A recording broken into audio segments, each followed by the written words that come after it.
If the reviewers were spot on or a little off, I'm your host, Mike Alvarez, and our guest host for this episode is the one and only, the very talented, the very cool, the very, let me look that up, Tristan Drew. Hello. Thank you for that introduction.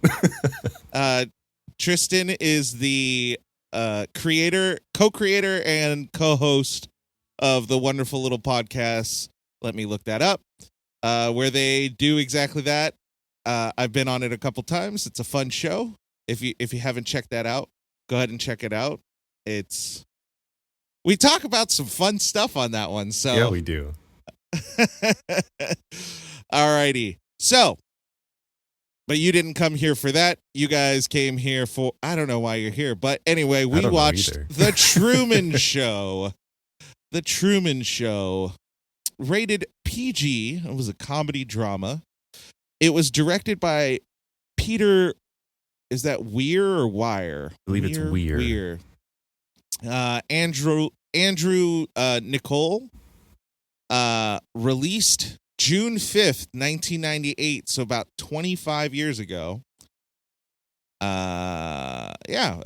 Over 20, just a month over 25 years ago. Runtime is about an hour and 42, so not a terribly long movie.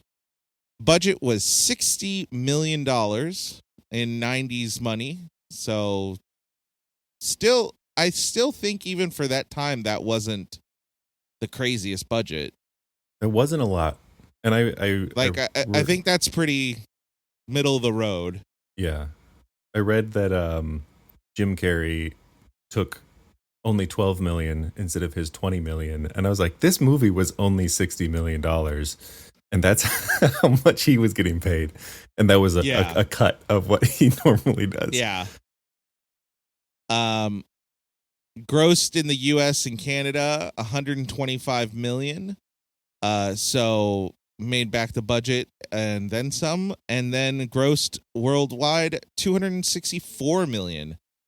So by all metrics, a success financially. Mm-hmm. Which is a curious question.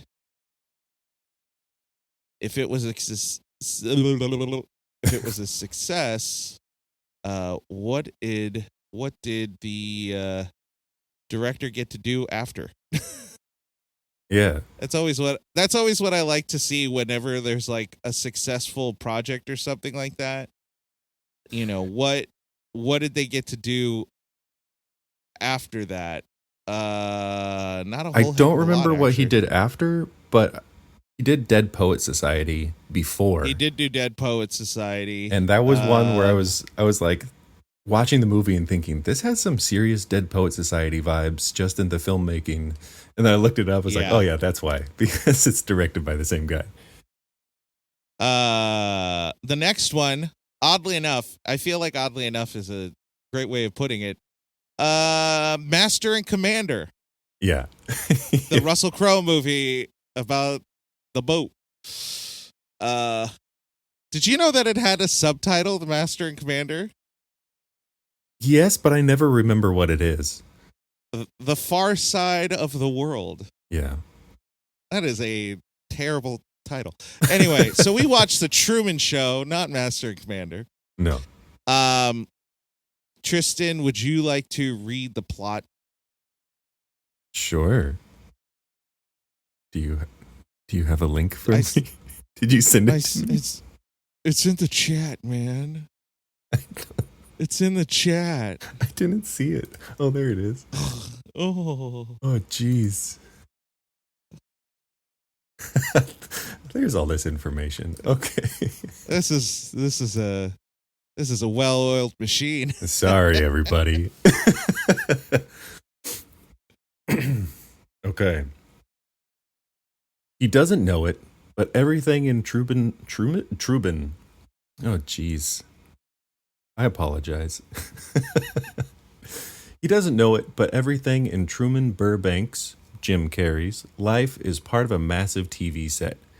Executive producer Christoph, played by Ed Harris, orchestrates The Truman Show, a live broadcast of Truman's every move captured by hidden cameras. Christoph tries to control Truman's mind, even removing his true love, Sylvia, played by Natasha McElhone. Yes, from the show. We're doing great. We're doing great. It's spelled weird. It's different than most spellings of Natasha. It's not spelled weird. It's spelled different culturally from where she may be from. It's spelled different than what I'm used to. Your reading is weird. How about that? Thank you. American is weird. American English is odd. Anyway, so removing Sylvia from the show and replacing her with Meryl, played by Laura Linney. As Truman gradually discovers the truth, however, he must decide whether to act on it. Amen. Yeah. That about sums it up. That yeah. I don't think he was the executive producer. Maybe I'm wrong Christoph? on that. I thought he was I thought he was the creator director, like maybe he is executive producer, but maybe I don't know what an executive producer does. Yeah, it does say there's the fake credits at the beginning of it, and it says, it says something. It says produced by Christoph or something. So his name is at the beginning, but I don't remember what the credit was that he got. But he was very much directing it. And then he had full control over it outside of, I guess, the studio execs who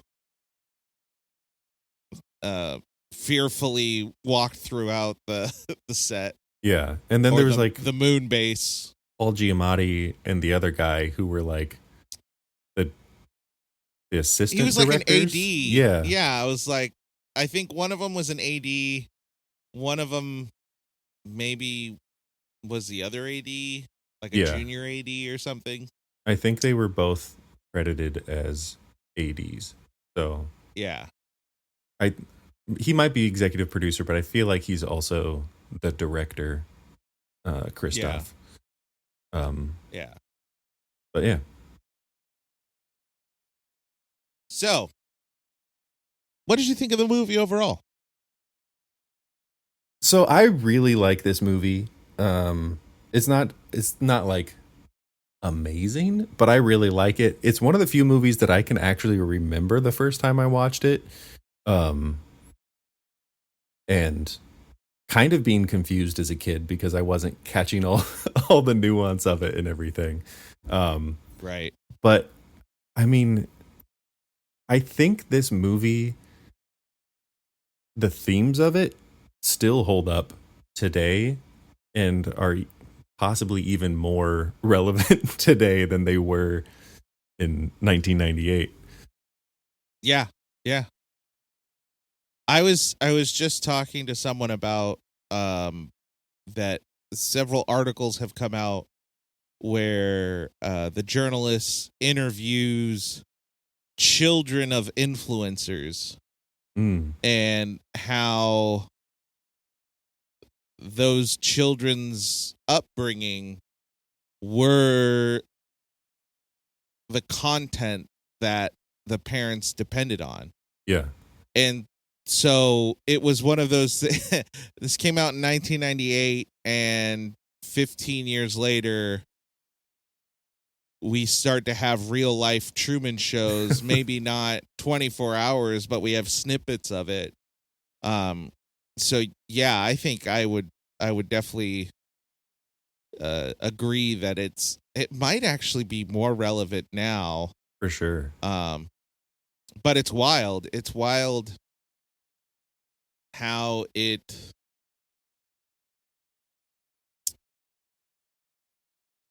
built that world, not just within the scope of the plot of the seaside island, but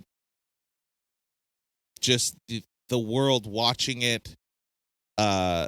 Things that I don't think I actually ever watched the whole thing as a kid. I can't remember ever watching the whole thing. I think I saw it a little bit on TV once, ironically. But I don't think I ever like sat down and watched it. So this was kind of my first go of it. And I think I liked it. I think overall I liked it, but I also hated it. And I think I hated it because I think it did its job. Because ultimately, everyone who's buying into the movie or to the show is in some way the villain. Yeah. It's this weird thing that, you know, the background actors are participating. They're not, you know, physically hurting anyone or doing anything, but they're adding on to this lifelong trauma to this one person. Like, he got out, spoilers. He got out of the show. He got out of this little world. You know, the thing that the movie can do well is that they don't have to answer, you know, they don't need an epilogue. Right. But if you start to think about what the epilogue is, Truman's life is going to be hell.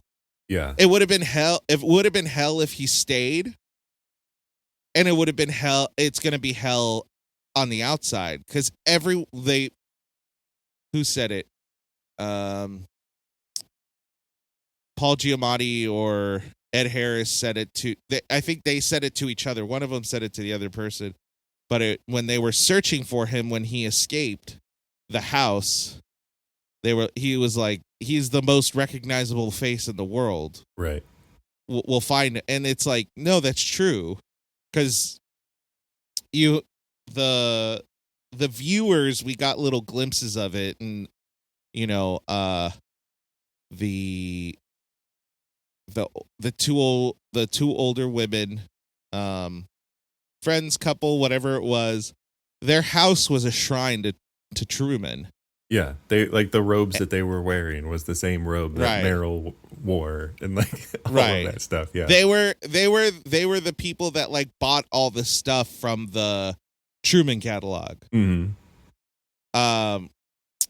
The bar that they kept going back to is a Truman theme bar. Yeah, which I had never noticed before. I remember seeing all the clips of the bartenders like watching it and feeling emotional and everything. And I never like read their apron where it says Truman Bar or Truman, the Truman Bar, whatever. Yeah. And it was just like, oh, that's awful. Yeah. And then I started noticing all the like gimmicky stuff. They had the how many days he's been in there on top of the TV. And there's, you know, Truman paraphernalia everywhere. And it was just like, oh my gosh, this whole world is like screwed up because like even when he escapes, they're not going to let him be. Right. They're not going to let him live his life. People are going to be like, oh, you're Truman. And then like, yeah, he would literally have to go to Fiji to maybe, like avoid maybe everything. He'll get his wish because Sylvia put her jacket on in Hollywood in whatever time of the year it was, which I was like, who wears a trench coat in Hollywood? But you know, she clearly was going to the site to meet him. Yeah. In some ways, I can talk. I'll talk movie, about that stuff more. I'll talk about that stuff more as we get to that. But like overall, I think I liked it, but I also really hate it. Yeah. So I think the part that makes it I don't like this. The part that makes it uncomfortable is the realisticness of it. Like the fact that that kind of thing could happen in our world, and it kind of does happen. And so I think that's the movie itself is made well, and I think for the most part it's acted well. So that's what makes it likable. But then the part that makes it like, ooh, I'm uncomfortable about this is the fact that we truly could live in a world where that is a thing. Yeah. With reality TV and all of that. Yeah. Which, yeah, it's awful. Yeah. So it was it was interesting while I was kind of looking into it a little bit. The writer Andrew Nicole, he actually wrote the movie to be much darker than it ended up being, and then Peter Weir was like, no, let's lighten this up a little bit, and I think at first it caused some conflict between the two of them, but they actually ended up like working really well off of each other to have that like darkness and weird, like, what if this world actually existed, and then also being like, okay, yeah, but let's make a joke so it doesn't get too dark. Yeah. Because it could easily get super dark. Well, I feel like that's his, might be his forte. Yeah. Well, fun fact, you were about to say something. Oh, I was going to say, the fun fact, Andrew Nicole, his first movie was Gattaca. Yeah. In which he wrote and directed. And he was supposed to direct this movie, but Paramount was like, you're too small time, so we're going to give it to somebody else to direct, but we'll use your script. Well, and then after that, he wrote Simone and The Terminal and Lord of War. I'm like, this guy has kind of a pattern, an idea of the world that's really kind of interesting. Mm-hmm. Yeah, and he directed a bunch too. Yeah, that's so funny that they didn't let him direct this. But it looks like, let me see. Yeah, they started letting him direct everything else he wrote after that. Yeah. Yeah, I think he directed the thing before it and then the thing after it, but I think it was because it was with Paramount and they were not too sure about it. Yeah. They were like, let's hand this off. But the movie would have been totally different. It would have. If he directed it. It would have been way different, which whether that's good or bad, Yeah. Maybe the messaging would have been different, and at that point then you're on your own. Like, it's a whole different world. So anything else on the overall? I mean, not that I can think of, but I'm sure something will come up as we keep going. Awesome. So what did you like best of the movie?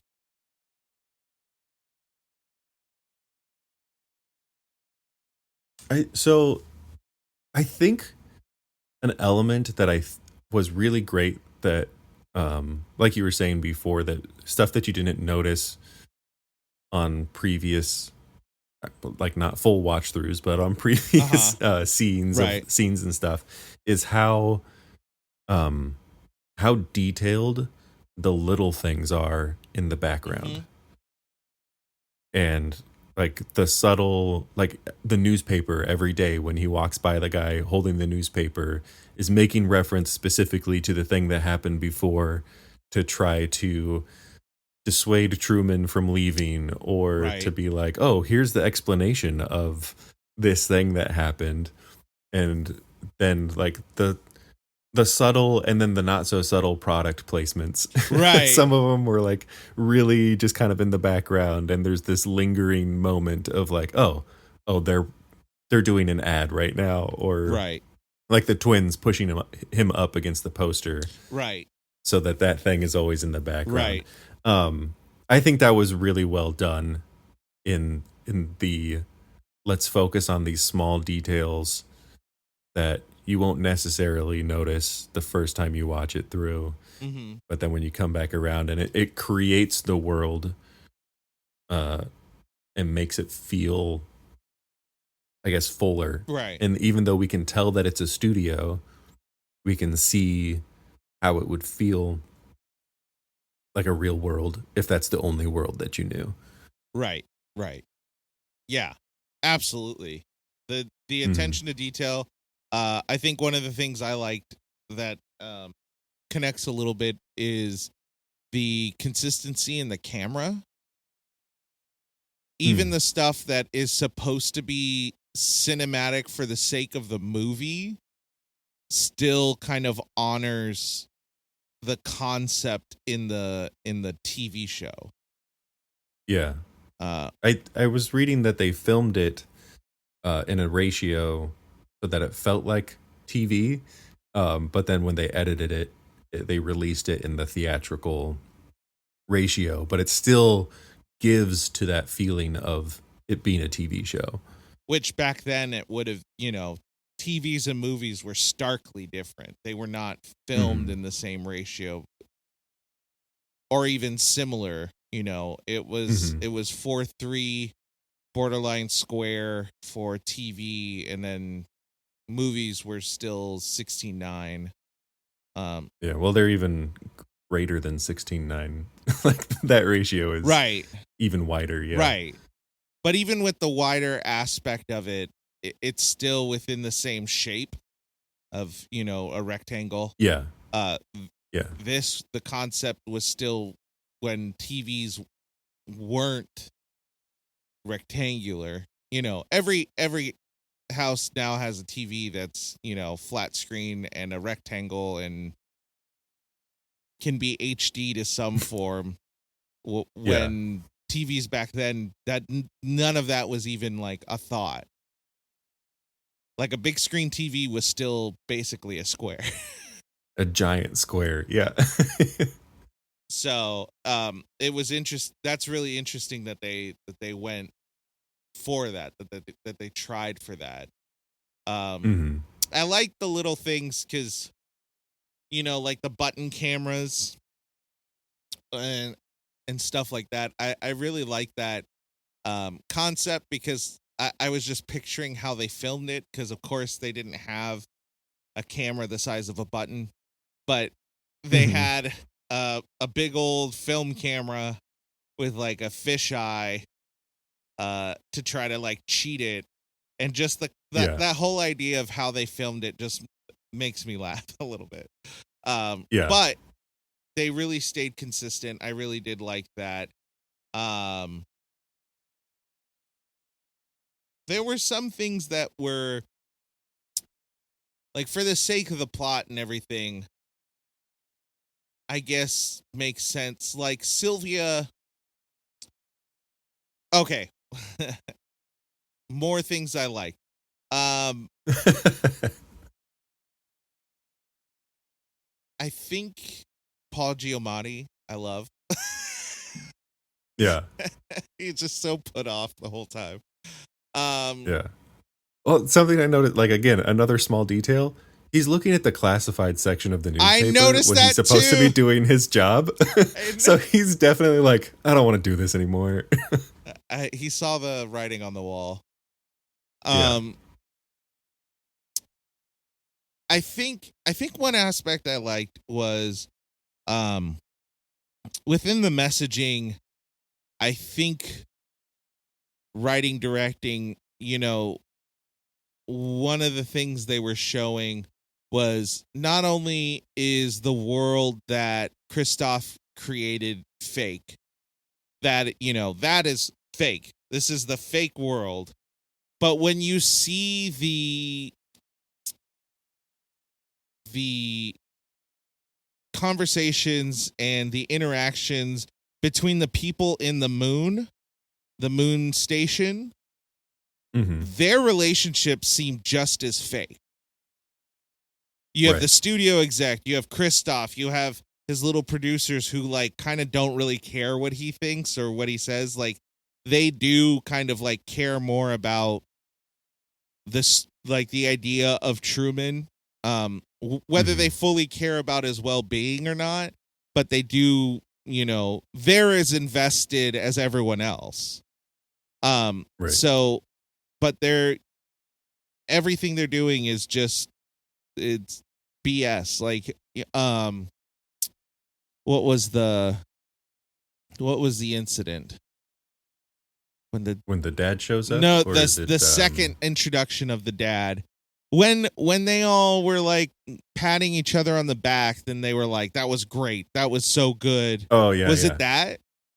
Yeah, when his best friend finds his dad thing, and that all of in. that was just like they're excuse my terminology, but they were just smelling each other's farts and thinking it was like awesome. And it was like, you guys are manipulating a man who went through the trauma as a child that his father died. Like this 29-year-old man who arguably isn't in that level of maturity. Like they've brought him down, and then they killed off his dad when he was 7, and then 22 years later introduce him randomly. They basically have like a CIA moment where like you know, his dad gets taken away, and then they reintroduce him. And I'm wondering if at that point Truman himself was already starting, like, that wasn't a resolution for him. Like, he cried and he felt emotional, but that it didn't fix anything for him. So I'm really curious what, you know, in writing and what they assume his actual like feeling and motivation was there. It was just really interesting, but I love the idea of like, I don't know if it's they're poking fun or creating satire of Hollywood people, but it felt like the writer Andrew Nicole was basically like, all of these people, they don't know what they're like. They're full of it. They're just as bad as the fake world that they're creating. Yeah, there's definitely a meta narrative that's happening within the thing, because it's not just like, oh, what if you lived in a world that was actually a TV show, right, and everything was made up, but it's also like the Hollywood. I mean, what is it in the movie? It's that Truman was the first child to be adopted by a corporation, right? So like, it was like this business who raised this child, and no matter how much they cared for him,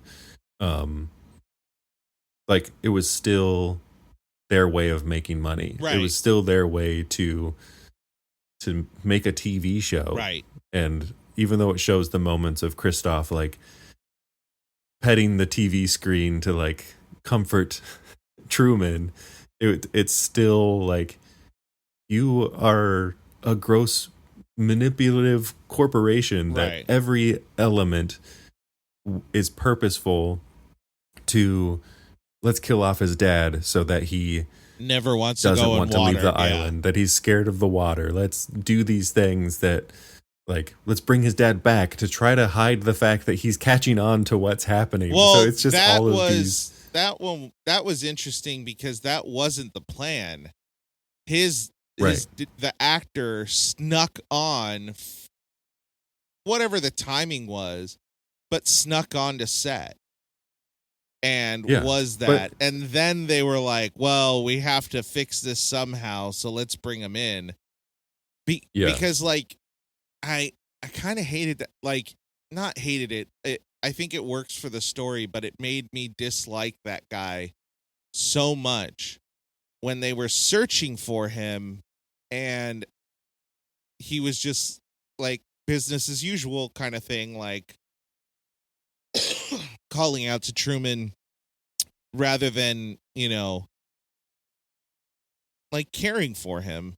And so it just showed that he got back in because of literally what they had, someone had said it like that he didn't really like, he was really frustrated with being killed off. And so he did this to get back into the limelight, not to save Truman or to help him or anything like that. So it was really jarring, but I understand why they did it. Like, that they were supposed to do that. Just to add on to it of like how, you know, his dad died off. You see his dad back as like this homeless guy, and then they whisk him away, and you're like, oh, his dad's trying to help him. Oh man, he's got someone on the inside. And then as time progresses, you're like, nope, he's alone again. No, he's just wanting. Yeah.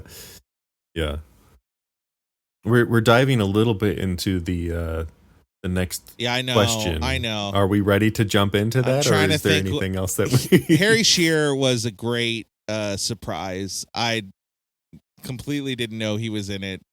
For those who don't know, he was the one who interviewed Christoph. He is also... I am a huge Simpsons fan, and he is the voice of Mr. Burns, Mr. Smithers, Principal Skinner, a great deal of others. Does a pretty good Vince Scully impression. But I didn't know he was in this, so it was just funny to see him, and that was a really interesting take on it too. I actually really like that interview aspect of it, because what was his character? His character was like a talk show that talked about the show, right? Am I understanding that correct? I think that was the idea of it. Yeah. That I don't know if they always talked about the Truman Show, but it was like airing on the same channel, right, with Truman up in the corner. So I'm assuming it is a Truman Show based talk show. But yeah, that whole interview was really interesting in how it introduced some of Christoph's character, right, and as well. He is just a sack of crap as he seems. Yeah. There's a line in there where he, like, when they first start the interview, where they say like, oh, and we get to talk to Christoph today, and he typically doesn't like, or he keeps his life pretty private, which is ironic, right? Because exactly. Yeah. That, well, and then too, how he responds to it. I don't know if it has as much meaning as I thought, but he says like typically he keeps a very private life, but he's the creator. He's the director kind of guy, and we really appreciate it's an honor to have you on here. And Christoph goes, don't mention it, but like very like stern, very cold, very like move on, which was very interesting, because it was just like, I don't know if they really were trying to, but it made it seem like in that moment that they were showing us his character of like, he's trying to control everything. Yeah. Like even this thing that isn't really his show, he's still trying to control. And when we were talking about the epilogue, one of the things that makes it so good, this movie good, is like, I really hated him. I really didn't like him. And like epilogue wise, I'm so curious what his epilogue is. Because they're not going to give him another directing job. Like, there's nothing he's going to be able to do that has as much control and... Yeah, how do you tell someone who has a God complex that they can't be God anymore? Right, because that was literally what was happening. He lied. He lied on the thing saying that Truman can leave at any time he wants. He wants. Because he lied, and it's very clear he lied. I think they were trying to make it obvious, because every attempt he does to escape, to do something different, they prevent him from doing it. They prevent him, yeah. So if you could really leave anytime you want, you wouldn't be prevented from leaving. Yeah. There's a lot of those. I mean, I think that's again another thing that I like about the creation of the world, is like there's a lot of lines that are said that are specific for the audience, like the audience of watching the show. Right. Where it's, he can leave whenever he wants, or at the very beginning of the movie when it's doing the interviews with the best friend and the wife, where he's like, oh, the show's not scripted, everything's real, it's just has some guidelines or whatever Right, it was that he says. That's or the parking garage security guys who get mad that they don't show any of the love scenes. Yeah, they don't show it. They like go to the curtain and they turn some music on. You see some movement. They don't show anything. They don't show anything. That actor has pretty much played the same character his whole career. One of the questions is favorite character. It might be him. No. Yeah. Okay. What are things that you did not like about the movie? Yeah, so I mean, I guess there's the elements that feel a little bit nitpicky. So it's not great, but there's definitely moments that are like, okay, that makes sense to progress the story that we're watching, but it doesn't really make sense of like how do these things happen? Like there's the people that break in to the world. Right. Some of them make sense. Like the guy that got in the present box. Right. That makes sense how he snuck in. Yeah. How did someone parachute into a dome? That like, do you climb onto the dome and then jump? I would assume so. I would assume that maybe he got in and there was what do they connect the trusses and oh yeah, like if he was able to climb in behind the scenes, and he was probably able to jump like where because in the beginning that starts Truman's journey to freedom is that a light falls, right, and that has to be connected somewhere. Maybe there's a walkway up there. Maybe there's something going on.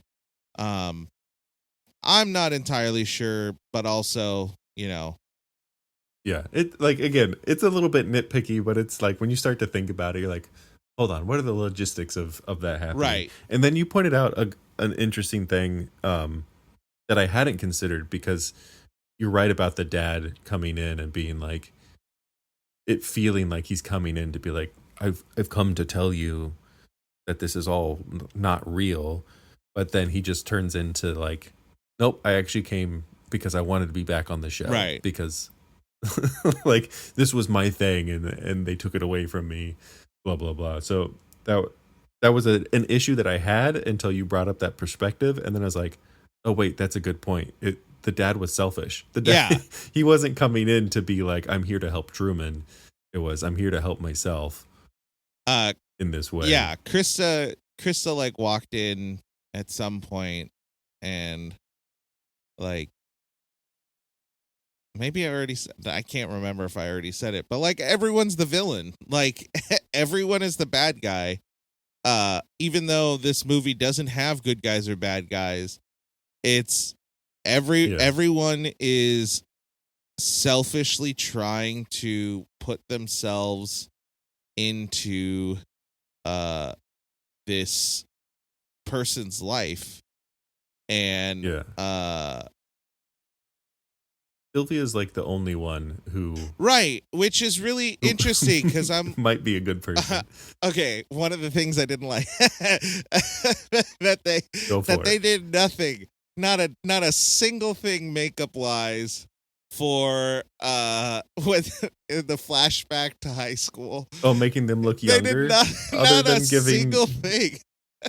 Other than Truman's bad haircut. Yeah, and putting them in like a marching band uniform, which was even more confusing because wasn't his friend, his buddy, what's his name? Marlon. Marlon, yeah. What, wasn't he like a jock? Man, I don't know. He had like a football jacket on or something. Like, I thought he was a jock. Because then it's like you're in marching band and you're a jock. There are a lot of things. Now, mind you, I think I want to look at this and say plot hole. I actually think it's that attention to detail that I think they want to show that the people running the show, deep down in everything, are kind of incompetent. Like, well, I think they're also trying to capture the idealistic TV land view, because the Truman Show world, everything inside of that bubble has a very ambiguous time period. They're driving cars that are from the 90s. However, they dress kind of like they're from the 50s. Yeah. I noticed that and too. So it's like, I think they're just trying to create this idealistic world, and in those types of shows, your people are the jock, but they're also in the band, and they like these different things. Right. But also a real world moment. My dad played football, basketball, was in choir, played in band. He did all of it. So in some ways, I guess it is possible to be both a band and both be in the band and be a jock. Is your last name Burbank by chance? Is this all a simulation? You know, one thing that's very funny. This is just a side tangent. I never knew his last name was Burbank. Yeah, Truman Burbank. I'm like, that's a little on the nose. Because all the studios are in Burbank. In Burbank, yeah. Also, just the dome, I don't think could have physically been where it was. So that was just really funny. Okay. So something I didn't like that I can connect the dots with. The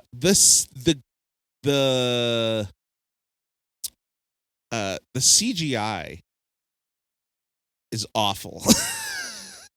I know 1998, I know low budget, but it's bad. The practical effects, all of it looks great, but when they did any CGI, it was rough. Like, I don't know if they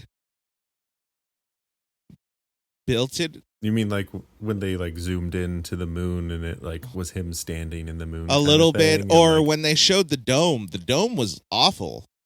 Oh, yeah. Like, it really took me out of the moment because it was like, this doesn't look good. You would have been better if you just kind of, I don't know, maybe they did draw it on. Maybe they animated it and then put it together, but they were just, it was one of those things where it was like, you have a really ambitious movie. This is a little too ambitious. Yeah. I think that was right around the time that visual effects was changing too. I mean, sure. It was becoming more computer focused. Yeah. But also Jurassic Park happened like 5 years before, so it was all possible. It was just I think Jurassic Park only happened the year before. This was 98. 98. When did Jurassic Park come 93. out? 93. Okay. So there was a few things. I've been watching some stuff about that, and like when those types of CG were happening, yes, it's amazing, but it's also was like they were making it themselves. No, yeah. And so other people didn't have access to it. I'm just saying this is 5 years later, and it was like 3 shots. Yeah. That's my only. There's actually more than all of the second stories or like anything above the first floor of a lot of buildings was actually CG in the city or in the town. Oh, really? Yeah. So there was some stuff that they did like a decent job on, but it was like those big shots are the ones that were noticeably like, oh, that dome looks really bad when it zooms out and shows the location. That was literally like the only thing that was like, oh, that's hideous. Yeah. Yeah. What else did we not do? Is there, what did you not like? Yeah, another thing that I had was, and maybe the answer is there and I just haven't noticed it, but the whole time they have cameras everywhere, right? Yeah. But then he does something unexpected. and he gets on a boat and he's out in the middle of the ocean.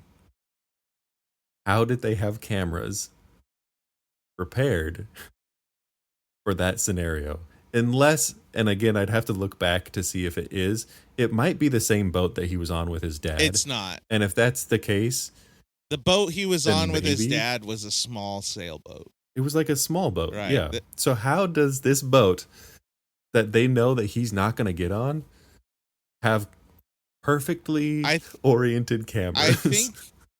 I do think that's answered because he says there's 5,000 cameras on the island, over 5,000 cameras. And I think another thing that could answer that is when they're looking for him, they asked about the vehicles and they said all the cars are accounted for. And so I don't think anything's in there randomly. I think everything is in there and controlled. So, so you think they would have had cameras on? They never know anything, what. Yeah, I think every vehicle has a camera on it, and they're just like on standby. Yeah. Until it's that moment. Yeah, maybe. Yeah, it's just kind of a weird like. How do they have a perfect camera on a vehicle they know he will never get on? Right, and that's my only explanation. Is that good chance they have all the vehicles accounted for and they have cameras in it because they had camera in the bus to Chicago. That's true. And he shouldn't have been leaving. Yeah. The bus driver though was real nice. Like he genuinely felt bad. Yeah. And also he's like, I don't know what to do right now. I'm a bus driver. I love those little looks that people give to each other when Truman starts doing something that's unexpected. They're like, wait, I'm not, what do I do? Nobody told me how to prepare for this moment. We weren't trained for this. Yeah. Or like the same bus driver's on the boat and he's like, I don't know. I'm the bus driver. Right. Yeah. Yeah. Anyway, I think that was, it's mostly like a couple of like things of maybe have to jump through a couple hoops to make that work. I really just feel like the movie is kind of he gets free and there's like that ending to it.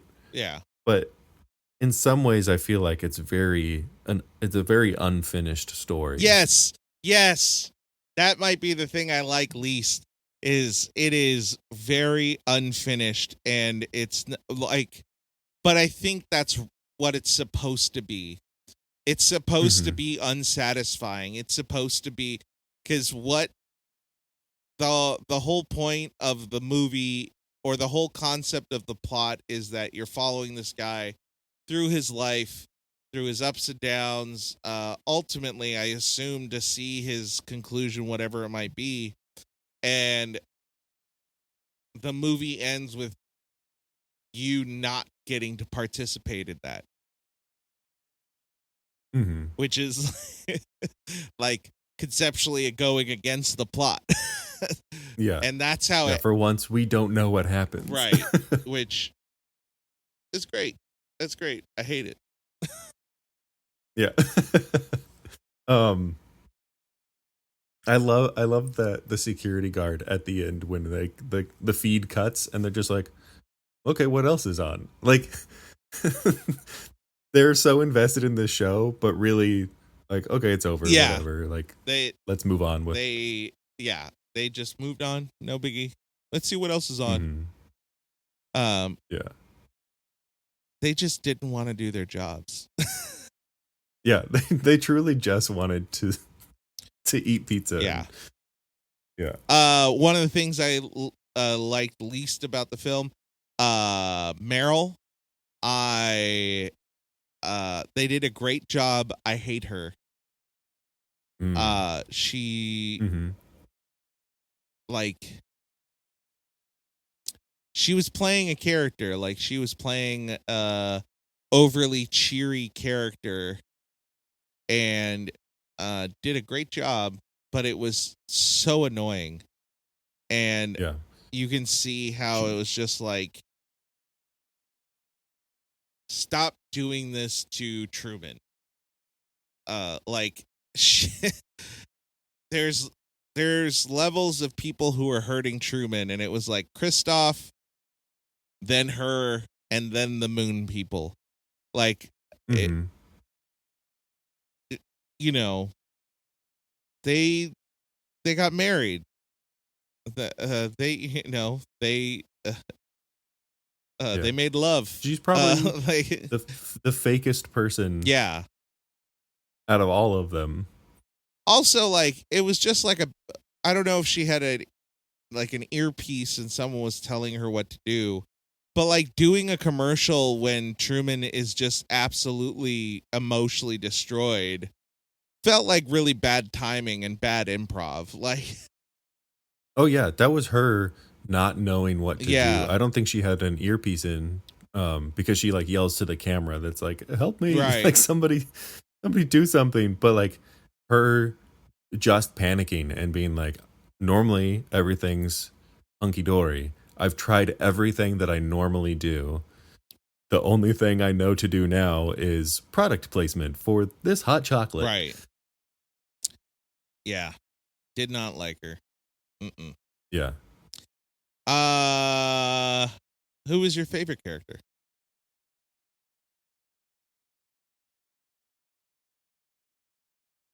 I've been thinking about this, and I mean, I think it's easy. In some ways, it's like, oh, the guy that was watching in the bathtub, or like that kind of thing, because they're only in it for a moment. And like, I love that when Truman is like in the boat and the sea is happening and he's holding on to the bath curtain and he's like, hold on. Yeah. Like, I love that. Yeah. It took me off guard when I saw that. Yeah. Yeah. But I mean, really,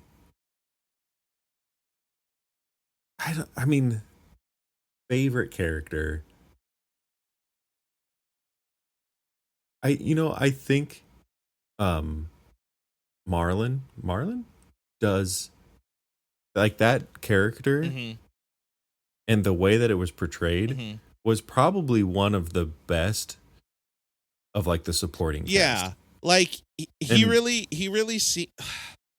I was waiting for the shoe to drop. I was waiting for him to be like vindictive or to do something, but also like I kind of hated him too, because the most important thing he said to Truman wasn't something that he came up with, but it was something that Kristoff came up with. Yeah. Yeah, that was the one, like, everything up to that moment feels like, oh, he actually cares about him and he's actually his friend and like all of these things. And then that moment happens and you're like, never mind. Oh, he's just an actor. Yeah. He doesn't care at all. Yeah. Like, that's the bummer. So, I mean, truthfully, I think the only character that there is to like is Truman himself. Yeah. But I think there are other characters who I don't like the character, so I can't call them my favorite. Right. But I think there are other really well portrayed there's characters throughout. A lot of the movie is portrayed well. You know, the background actors did great as background actors. You sometimes with movies like this, you kind of see the seams that even the movie itself is trying to avoid, but sometimes can't. And I didn't really see any. Like, I didn't see any points where background actors were kind of like giving up the game. That wasn't intentional. You know, there's the point where Truman is starting to figure stuff out and he's looking in the crowd and one guy lingers a little too long.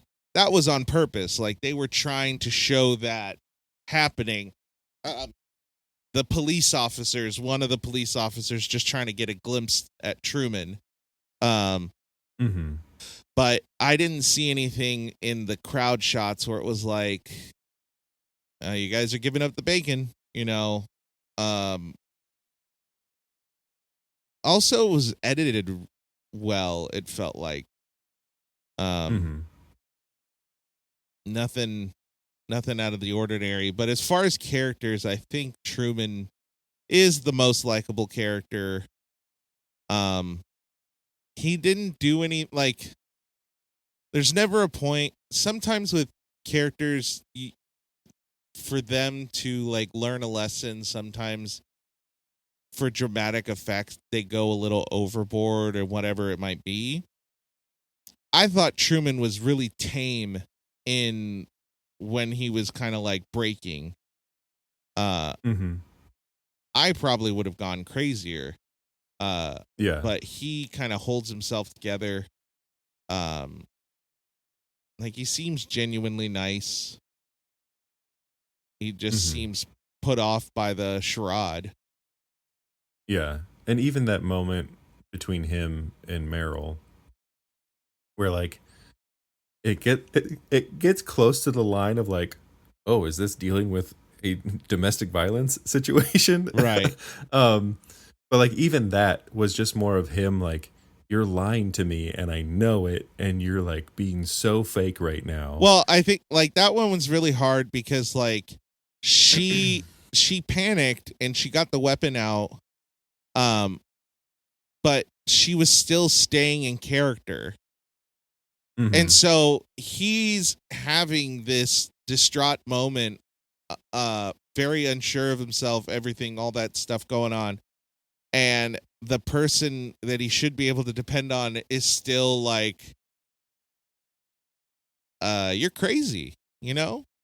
Everything you're talking, it's not really happening. Like, yeah. And like, at no point did it didn't seem like he was like actually threatening her. It was just more of like, I'm taking this thing away from you. Right. That you're going to hurt me with. But also I know that something's going on because the people that I trust are like, everybody's lying to me. Yeah. Or saying that I'm crazy, but I know I'm not crazy kind of thing. Yeah. Yeah. It's interesting. This is a thought that I kept having and then forgetting when you'd ask me to share my thought. I almost wish that the first half of the movie didn't tell the audience that it was a show. Yeah. Like if we were experiencing it as the audience of the show. Right. And then when it does that moment of, oh, actually, here's the people feeding the lines. Right. Or here's the moment. Like that would have been like such a cool revelation watching the movie. But the fact that they tell us right from the beginning is like, okay, we know this is all set up. Well, that's what was funny too, because we're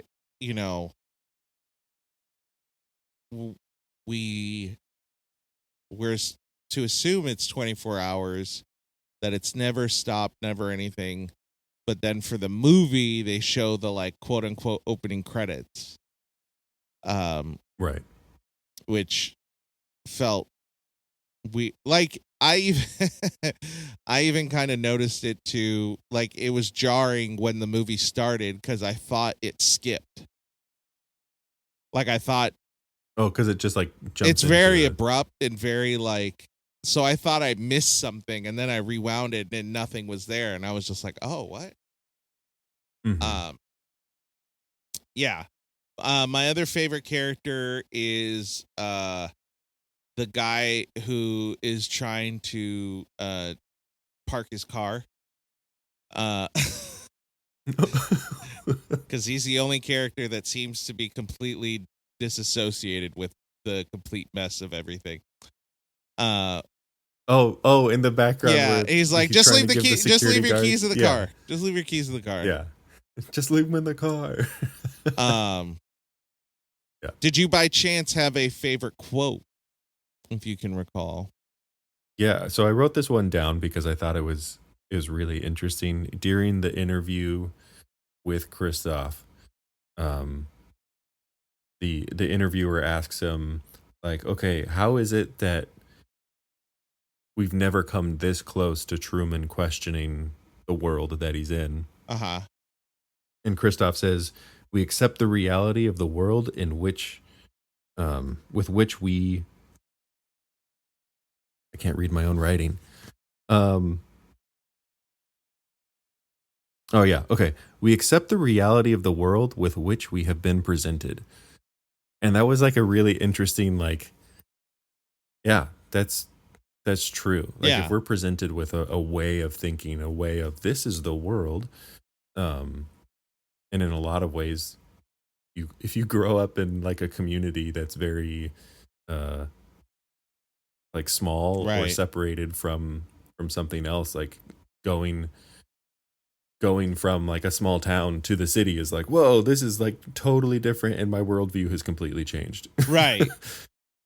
It So it was like it's funny how that ends up being like a litmus test of that idea of like, you know, kind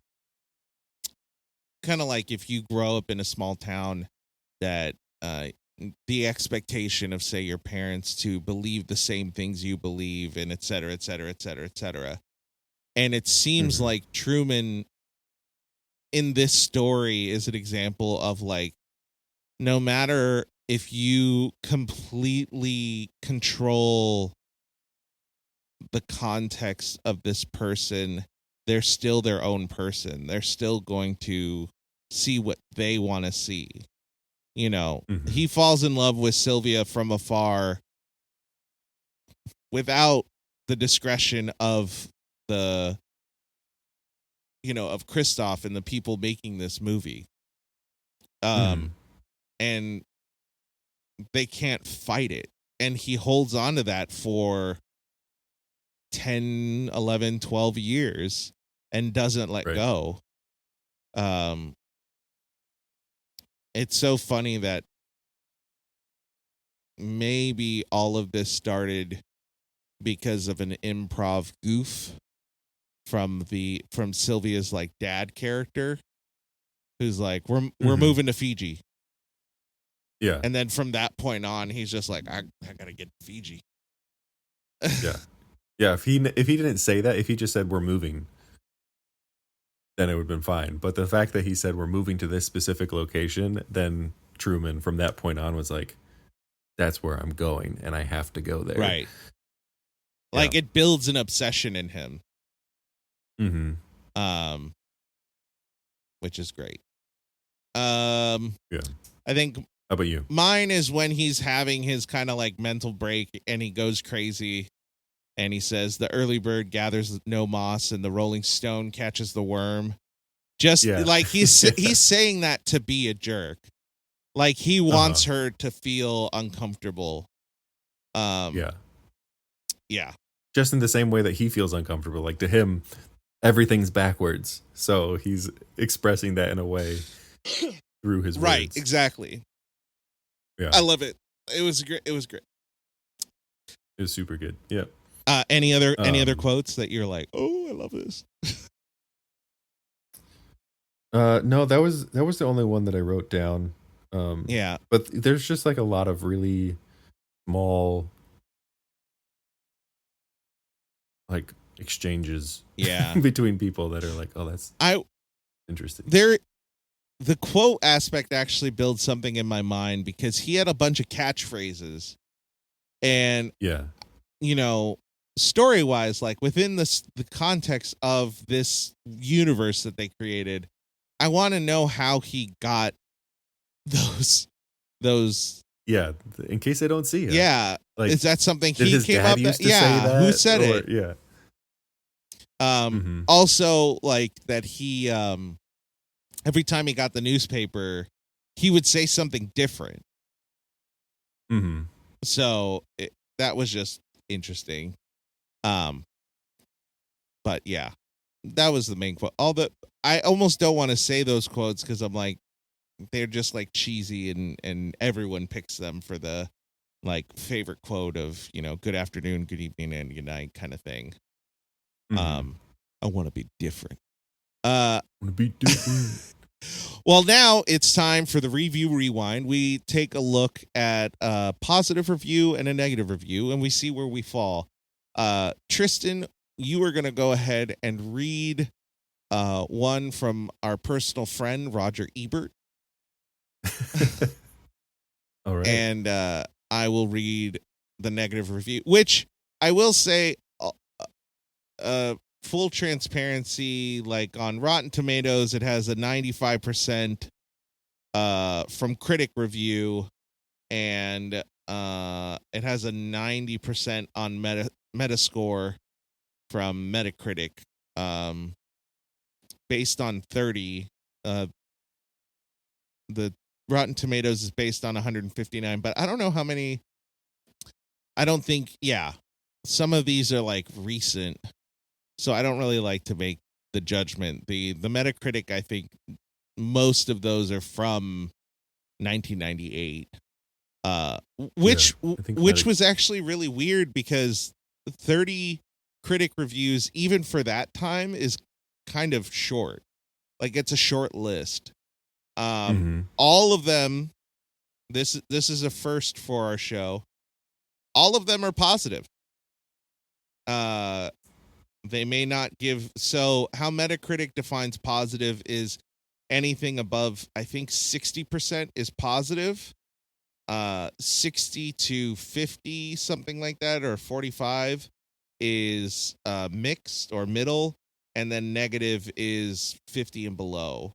There were no 50 belows. There was nothing under 60, actually. So the vast majority of critics at that time felt positive about it. Interesting. Yeah, which is really interesting and maybe a testament of the kind of movie it was in that time. Yeah. And I think it speaks to like the versatility of Jim Carrey's acting. Yeah. There were only a couple movies. Everything. There were only a couple moments in the movie that were like, well, that's Jim for you. And then there were moments where it was like, okay, he's doing great. Like, he's not going too crazy. There are a few moments where it's like, okay, his like craziness is coming out just a little bit right here. Yeah. But what's funny is one of the moments for me that felt like a little too crazy was after the storm clears and he, like, you think he's dead on the boat. How he's hanging off the boat, I'm like, that's a very Jim Carrey way to hang off a boat. Like, you could, and even him like kind of like crawling back onto the boat, right. Like that whole moment, it does take you out just a little bit. You're just like, come on, man. Yeah. Have you never been hurt before? Well, and before I read this review, I read somewhere that Siskel and Ebert actually apologized to Jim Carrey after this movie because he did Ace Ventura like the year before or 2 years before, and they said like, this guy's not going anywhere. And then this movie came out and they're like, we apologize, you actually, like, you have something going here. We're sorry. Yeah. Sorry about that. Okay, so 100 score from the Chicago Sun-Times by Roger Ebert. I enjoyed The Truman Show on its levels of comedy and drama. I liked Truman in the same way I liked Forrest Gump because he was a good man, honest, and easy to sympathize with. And I think it's true. Like, he's not, like, he's the only real person in the whole thing. Right. None of his reactions are particularly like, oh no, you wouldn't do that. A lot of it is like, yeah, I get it, man. That's you're reacting the way I think I would too. Mm-hmm. But if you listen to season one, I don't know if we have seasons, but season 1 of the show, we did watch Forrest Gump, and not great. So that's a weird comparison. Alrighty. The Austin Chronicle gave it the worst score that I found on Metacritic, which was 67. It's unusually provocative and challenging for the Hollywood movie and surprisingly allows the audience to piece things together without too much external direction. Which is, I guess, how they're wording it is very funny, because I'm like, I think that's the point of the movie. Yeah. The point of the movie is to kind of poke at poke at Hollywood, and kind of like take the what is it, the gold colored glasses off, and just show that, like, it's a machine. Rose colored, whatever. That it's a money making machine. Mm-hmm. You know, I heard, think I saw a clip from Martin Scorsese doing a interview with Conan O'Brien a while back. It was a few years ago, and he was talking about making movies in the 70s compared to now, and it was very much like you were able to make a movie you wanted to make, compared to now is you need to make a movie that makes money. And I think the 90s was kind of that, maybe the era for that. And this movie was literally saying, like, hey, that sucks. Yeah. Like, this is terrible. We shouldn't do this.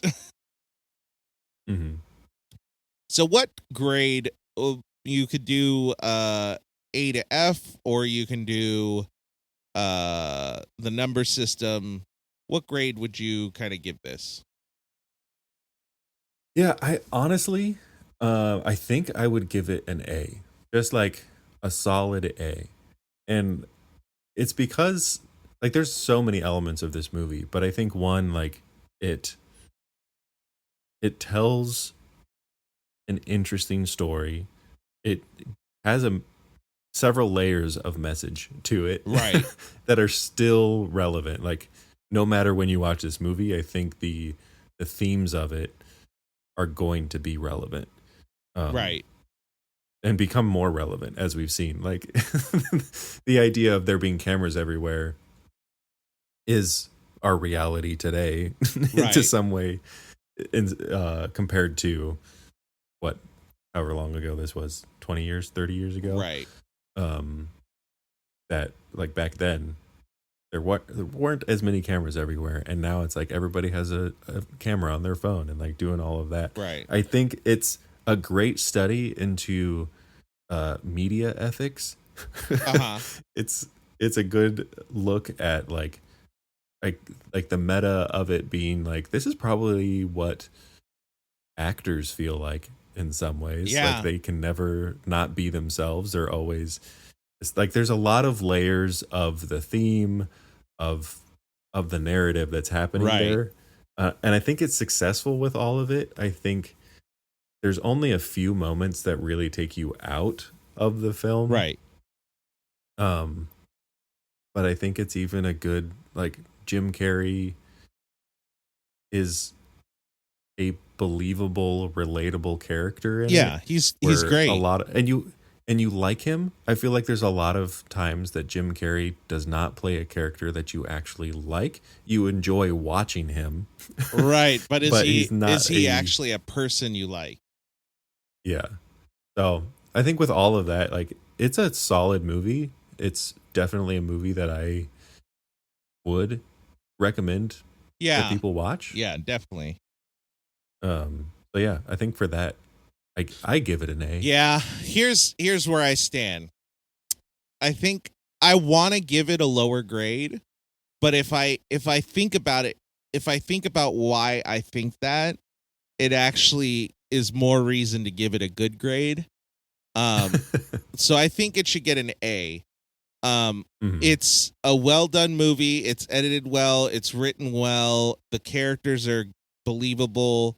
The actors are playing actors in this immersive play.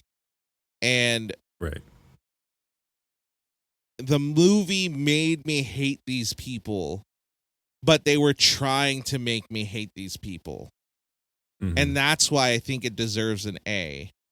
Because I want to give it a lower grade because I didn't like these people. Like, I hated these people. I hated this corporation that adopted this child who they almost adopted one, any of 5 children. I hate his parents, quote unquote, his actor parents. I hate Meryl. I hate Kristoff, the whole moon base. I hate them. But the movie was aiming for that. Yeah. And so I have to give it a good grade. I have to say it's an A because it did its job. It did exactly what it was hoping to do. I fully recommend this movie to anyone to watch it. Will I watch it again? Probably not. There were parts that I enjoyed, but it's almost like an eerie movie. There are just aspects of it that are just eerie and icky, for lack of a better term. Like, you just feel kind of gross because you see these people enjoying the trauma of one man, which is just awful. But how they did it was great. They did a good job. Yeah. I can't you can't complain about that. You might not like Kristoff, but you can't say that Ed Harris did a bad job. No, Ed Harris did exactly what he was supposed to do. Job. He was awful. Like, he acted so well. It was so believable that he had this God complex. And, seeing Ed Harris in interviews and stuff, he seems very, like, so different.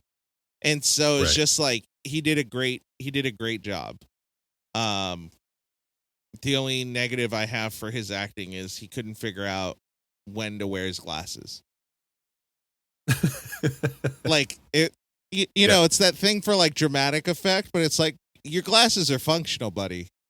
Like, they have a job to do. So you're either hindering yourself or you don't need glasses. So, thank you so much for being a part of this show. Where can the folks find you?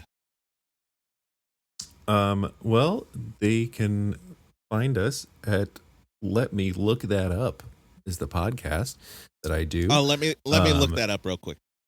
Let me look that up. Yeah, you might need to look that up. Waka waka. So we have that. We're on the socials and everything. But yeah, if you just want to listen to a podcast that's just like, hey, we look up dumb questions that you would talk about with your friends. Like, is soup and, like, what's the difference between soups and stews? Like, are those different or are they the same? Or like, what else have we talked about? Carrots. Carrots. We've talked about the Mario Brothers. We've talked about can octopi go to war? Right. Oh yeah, that got deep. That was a good one. That got deeper than expected. We also talked about eggnog and if you should drink it hot or cold. That one also got really existential. It was wild. So yeah, it's a fun romp through the internet, and our attempts to see if we actually know how to look things up or if we know the answers to them. Yeah. And you can follow us on all the socials, Review Rewind. I'm Mike Alvarez, and as always, continue to VHS rewind your pay your taxes. No? I'm gonna get it one day. Anyway, thanks, Tristan. See you later, everyone. Bye. Thanks for having me.